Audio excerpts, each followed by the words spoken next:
लावलाय कधी सवय नाही. अगदी बरोबर आहे. ग्रामीण भागात ती प्रॅक्टिस पाहिजे, ते टर्फ विकेट्स पाहिजे, तशी सुविधा पाहिजे.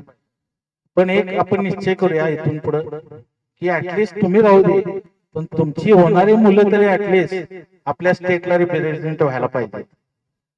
आणि त्या पद्धतीने तरी ऍटलिस्ट वाटचाल करूया. म्हणजे तालुका क्रिकेट असोसिएशनला चांगले प्लेयर्स मिळतील, या स्टेटला मिळतील, आणि त्यात एक IPL ला तरी एक तरी गगनबावडा तालुक्यातनं आपला प्लेअर घडलाच पाहिजे.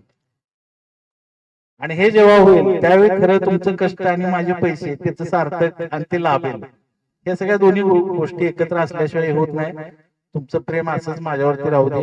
इथनं पुढे येणारी पिढी, मी वारंवार म्हणतो की लहान मुलं घडवली पाहिजेत लेदर बॉलवरती. एक सेंटर तयार करूया आपण, त्या सेंटरवरती चांगलं मैदान करूया, टर्फ विकेट्स करू, त्याला नेट्स विट्स ही सुविधा करूया, अॅन्युअल बजेट काढू, आणि अंडर 14 पासून 19चा जी एज ग्रुप आहे यातली मुलं तयार करू.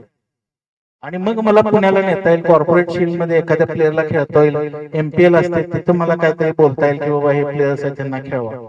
तर ह्याचे सगळ्यांचं आपण तयारी करूया येत्या वर्षी. आणि पुन्हा सगळ्या टीम ओनर्सना, फ्रँचायझीजना माझ्याकडनं हार्दिक शुभेच्छा. Thank you very much.